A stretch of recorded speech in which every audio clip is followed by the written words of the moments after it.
Hello students, good morning. देखिए, आपका chapter चल रहा था issue of share. Issue of share एक टॉपिक था, चैप्टर था कंपनी। उसमें हमने पढ़ा था शेयर को इशू दो तरीक़ों से किया जाता है। एक तो पढ़ा था कैश के अलावा और एक पढ़ा है कैश के लिए। तो कैश के अलावा टॉपिक हमारा हो चुका था, अब कैश के लिए हम टॉपिक कवर करते हैं। देखिए क्या है, कैश के लिए जब हम शेयर इशू करते हैं तो उसको दो तरीके से इशू किया जाता है, एक आवेदन पर एक मुश्त और एक किस्तों में। फर्स्ट है पॉइंट, आवेदन पर एक मुश्त। जब आवेदन पर एक मुश्त का मतलब होता है एक साथ सारी राशि आवेदन पर ही प्राप्त कर लेना। इसमें जब एट पार का मतलब होता है 10 का शेयर 10 में ही इशू करना। जब एट पार पे इशू किया जाता है तो सबसे पहले जो एंट्री की जाती है, सबसे पहले जैसे जनता में शेयर इशू किया है तो जनता क्या करेगी, हमें पैसे देगी। और पैसे किसके लिए देगी? आवेदन राशि के लिए देगी। तो फर्स्ट एंट्री किसके लिए होगी? आवेदन राशि प्राप्त होने पर। तो पैसे आएंगे, आने वाली वस्तु को हम अकाउंट्स के रूल के अनुसार क्या करते हैं? डेबिट करते हैं। जैसे कि हमने रूल के हिसाब से पढ़ा था, जब कोई भी शेयर इशू किए जाते हैं तो सबसे पहले कौन सा एक अकाउंट खोला जाता है शेयर इशू करने के लिए अलग से बैंक में। तो जो पैसे आएंगे वो किसके थ्रू आएंगे? बैंक के थ्रू आएंगे। तो आने वाली वस्तु को डेबिट करते हैं तो बैंक अकाउंट डेबिट हो गया। किस नाम से आएंगे? शेयर एप्लीकेशन एंड अलॉटमेंट के नाम से आएंगे, क्योंकि यहाँ एप्लीकेशन भी हमने अभी कर ली है, मतलब एप्लीकेशन की अमाउंट भी प्राप्त हो गई है और शेयर भी क्या कर दिया है? अलॉट कर दिया है। तो एक साथ एंट्री हो जाएगी शेयर एप्लीकेशन एंड अलॉटमेंट। अगर जो भी शेयर दे रखा हो, हमें इक्विटी शेयर दे रखा हो तो हम इक्विटी लिख देंगे, और प्रीफरेंस दे रखा हो तो हम यहाँ लिख देंगे प्रीफरेंस। तो फर्स्ट एंट्री होगी bank account debit to share application and allotment. अब शेयर एप्लीकेशन एंड अलॉटमेंट के पैसे क्या करना है? हमें कैपिटल में ट्रांसफ़र करने हैं। कैपिटल में ट्रांसफ़र करने के लिए या फिर अंश आवंटन करने पर जो शेयर अमाउंट जो हमें प्राप्त हुई, अब उसको क्या करना पड़ेगा? कैपिटल में ट्रांसफ़र करना पड़ेगा। तो एंट्री क्या हो जाएगी? जैसे कि अकाउंट्स के रूल है, जब कोई अकाउंट खोला जाता है तो उसको क्या किया जाता है? बंद भी किया जाता है, क्लोज भी किया जाता है। सेम ऐसे ही एप्लीकेशन अमाउंट हमारी क्या हो रही थी? यहाँ पे क्रेडिट हो रही थी। तो जब ट्रांसफ़र किया जाता है बैलेंस या फिर क्लोज किया जाता है अकाउंट को, तो क्या करते हैं? जो बैलेंस हमारा डेबिट होता है उसको क्रेडिट कर देते हैं, जो क्रेडिट होता है उसको क्या कर देते हैं? डेबिट कर देते हैं। तो अभी हमें क्या करना है? एप्लीकेशन के अमाउंट को कहाँ भेजना है? कैपिटल में भेजना है, कैपिटल अकाउंट में ट्रांसफ़र करना है। तो कैपिटल का बैलेंस हमारा क्या होता है? क्रेडिट होता है। तो कैपिटल को हम कर देंगे क्रेडिट, और एप्लीकेशन की एंड अलॉटमेंट की अमाउंट हमारी क्या हो रही थी? क्रेडिट, उसको क्या कर देंगे? डेबिट। क्या आ जाएगा? Share application and allotment account debit to share capital. देखिए ये कब होगा? जब आवेदन पर एक मुश्त राशि मंगाई जाएगी, एक साथ राशि मंगाई जाएगी। क्वेश्चन में आपके गिवन होगा कि जो भी है XYZ लिमिटेड है, उन्होंने अपने शेयर इशू किए हैं, इतने रुपए वाले इतने शेयर हैं, वो जनता में निर्मित करती है और संपूर्ण राशि आवेदन पर देय होती है। तब क्वेश्चन में हमें क्या करना है? क्वेश्चन को एक मुश्त के हिसाब से करना है। और अगर हमें एट पार दे रखा हो तो एट पार की एंट्री हमारी क्या होती है? फर्स्ट एंट्री होती है bank account debit to share application allotment, और सेकेंड एंट्री क्या होती है? Share application and allotment account debit to share capital. इसके बाद अगर यही अमाउंट हमें किस पे दे रखी हो? एट प्रीमियम पर दे रखी हो, तो एट प्रीमियम पर वही फर्स्ट एंट्री राशि प्राप्त होने पर bank account debit to share application and allotment. Second entry transfer करने की, क्योंकि शेयर एप्लीकेशन अलॉटमेंट की अमाउंट है उसको क्या कर देंगे? हम डेबिट कर देंगे, share application allotment account debit और टू शेयर कैपिटल। इतना बैलेंस क्या होगा? As per the at par के हिसाब से होगा। लेकिन क्या है, अब इसमें प्रीमियम पे हमें इश्यू करना है, तो प्रीमियम एक तरीके से हमारा क्या है? कैपिटल प्रॉफिट होता है, और कैपिटल प्रॉफिट होता है तो प्रॉफिट का बैलेंस हमारा क्या होता है? क्रेडिट होता है। तो सिक्योरिटी प्रीमियम को हम क्या कर देंगे? क्रेडिट कर देंगे। सिक्योरिटी प्रीमियम क्या है? 10 के अमाउंट का कोई शेयर था, उसको कितने में इशू कर दिया हमने? 12 में। जो बैलेंस आया 2 रुपये, उसकी एंट्री कहाँ होगी? सिक्योरिटी प्रीमियम में। जो 10 रुपये बैलेंस है उसकी एंट्री कहाँ होगी? शेयर कैपिटल में। और 10 और 2 जोड़कर जो 12 रुपये का जो बैलेंस है उसकी एंट्री कहाँ होगी? उस अमाउंट से एंट्री कहाँ होगी? शेयर एप्लीकेशन एंड अलॉटमेंट में। इतना तो हुआ जब हमें क्या है? आवेदन पर एक मुश्त राशि प्राप्त होती है।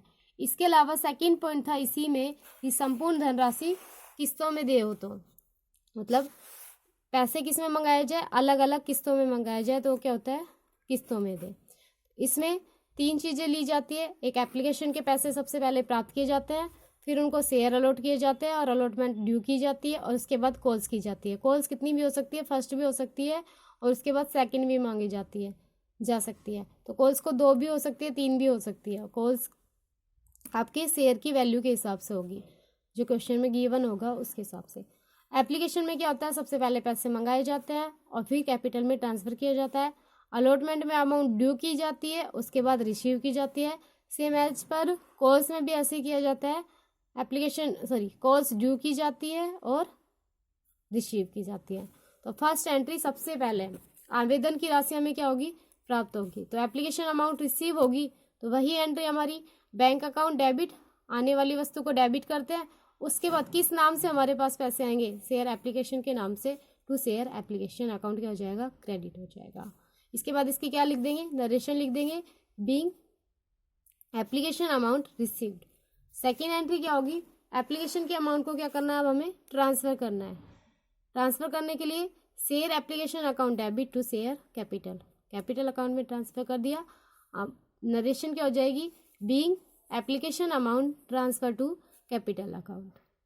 इसके बाद थर्ड एंट्री क्या होगी, अलॉटमेंट ड्यू करने की।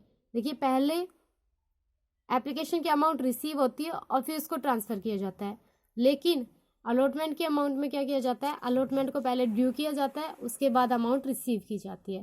तो अलॉटमेंट में अमाउंट देखिए किसके लिए ड्यू कर रहे हैं हम, अलॉटमेंट के लिए। तो अलॉटमेंट को क्या कर देंगे, डेबिट, और शेयर कैपिटल को कर देंगे क्रेडिट।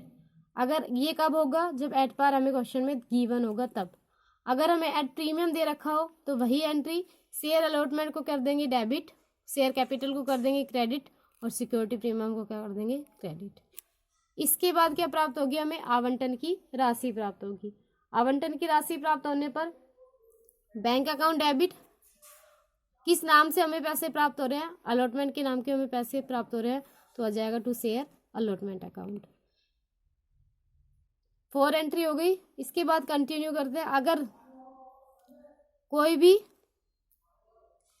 अमाउंट, मान लीजिए कोई भी है, एरर है या फिर कोई भी एडवांस है, तो उसकी एंट्री इसके साथ साथ कर दी जाती है अलॉटमेंट के साथ में। अगर अलॉटमेंट के साथ ही क्या है, एरर हो, और अलॉटमेंट के साथ ही क्या हो, एडवांस हो, तो इसकी एंट्री साथ में की जाती है। अगर नहीं हो तो सिंपल एंट्री की जाती है। इसके बाद देखिए एंट्री नंबर 5 होती है, मांग राशि दे होने पर। अगर फर्स्ट कॉल है तो फर्स्ट कॉल आ जाएगा, फाइनल कॉल है तो फाइनल आ जाएगा। तो शेयर कॉल्स अकाउंट डेबिट किस नाम से है, शेयर कॉल्स के नाम से, तो शेयर कॉल्स को क्या कर दिया हमने, डेबिट कर दिया, और शेयर कैपिटल को क्या कर दिया हमने, क्रेडिट कर दिया। अब सेम वही क्या है, कॉल्स के पैसे हमारे पास प्राप्त होंगे, तो बैंक अकाउंट डेबिट किस नाम से होंगे, शेयर कॉल्स के नाम से हमें पैसे प्राप्त होंगे, तो शेयर कॉल्स को क्या कर देंगे, क्रेडिट कर देंगे। अगर कोई फाइनल कॉल दे रखी हो हमें, तो इसी तरीके से हम फाइनल कॉल भी क्या कर देंगे, उसकी भी एंट्री कर देंगे। देखिए हमारे शेयर होल्डर क्या है, अलग अलग टाइप के होते हैं। कोई हमें एडवांस में पैसे भी दे देते हैं, और कुछ शेयर होल्डर ऐसे होते हैं जिनसे कंपनी कॉल्स मांगती है, फिर अलॉटमेंट के पैसे ड्यू करती है, तब उनकी कॉल्स के जो पैसे हैं वो रिसीव नहीं होते, वो बाद में रिसीव होते हैं या फिर वो देते नहीं हैं। तो अगर जो शेयर होल्डर हमें एडवांस में या फिर पहले से दे दे पैसे, यानी कि मांगना हो हमें बाद में और उन्होंने पहले ही जमा करा दिया, तो उसको हम कहेंगे एडवांस, कॉल इन एडवांस। तो उसके लिए हम क्या करेंगे, उसके लिए हमें एंट्री करनी पड़ेगी, और उस पर इंटरेस्ट रेट होता है 12%, वो हमें क्या करना पड़ेगा, देना पड़ेगा। तो फर्स्ट अगर हमें कोई एडवांस राशि प्राप्त हुई है, तो प्राप्त होने पर क्या आएगा, हमारे पास पैसे आएंगे।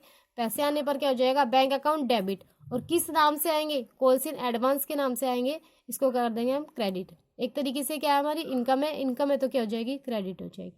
इसके बाद हमें क्या करना पड़ेगा, इस पे जितना भी टाइम पीरियड हमें गिवन है, यानी कि जिस टाइम पीरियड में हमें प्राप्त हुई है और जब हमें मांगनी थी, उस टाइम पीरियड के बीच में हमें क्या देना पड़ेगा, इन्हें इंटरेस्ट देना पड़ेगा। उस इंटरेस्ट की रेट है 12%। ये मोस्टली क्वेश्चन में गिवन होते हैं, अगर गिवन ना होता हमें क्या देना है, 12% रेट से हमें क्या देना है, इंटरेस्ट देना है, कॉल इन एडवांस पे। तो देखिए इंटरेस्ट दे रहे हैं, इंटरेस्ट हमारे लिए क्या है, खर्चा है, तो इंटरेस्ट को हम क्या करेंगे, debit, interest on calls in advance account debit, किसके ऊपर दे रहे हैं, कॉल्स इन एडवांस, यानी कि एडवांस में आए हुए पैसे के लिए हम क्या दे रहे हैं, इंटरेस्ट दे रहे हैं। तो interest on call in advance क्या हो जाएगा, हमारा डेबिट, और हमारी तरफ से क्या जाएंगे, पैसे जाएंगे, तो जाने वाली वस्तु को हम क्या करते हैं, क्रेडिट, तो टू बैंक आ जाएगा क्रेडिट में।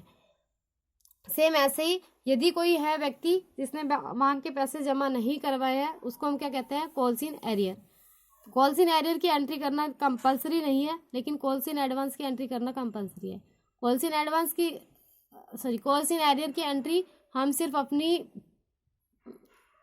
सहूलियत के लिए करते हैं कि हमें क्या है पता रहेगा कि इस क्वेश्चन में कहाँ है एरियर, यहाँ है, तो उससे हमें क्या है क्वेश्चन सॉर्ट आउट करने में प्रॉब्लम नहीं आती है, इसलिए हम क्या कर देते हैं एरियर की एंट्री कर देते हैं। बाकी कंपलसरी नहीं है एरियर की एंट्री करना। अब देखिए calls in arrear account debit, calls नहीं आई है, एक तरीके से क्या है कमी हो गई है हमारे कॉल्स के अकाउंट में, तो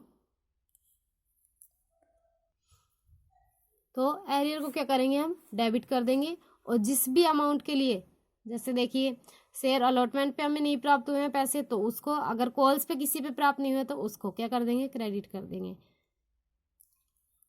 इसके बाद मान लीजिए बाद में कोई है शेयर होल्डर, उन्होंने हमें पैसे दे दिए बकाया मांग के, तो बैंक अकाउंट डेबिट पैसे प्राप्त होंगे और किस नाम से प्राप्त होंगे कॉल्स इन एरियर के नाम से प्राप्त होंगे, तो इसको क्या कर देंगे क्रेडिट।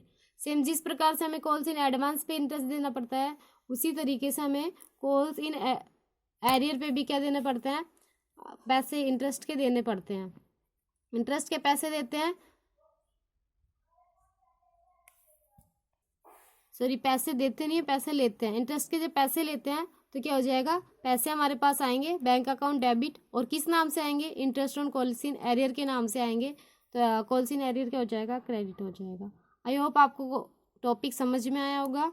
आगे का चैप्टर कंटिन्यू करेंगे अगली वीडियो में। आज के लिए इतना ही, थैंक यू।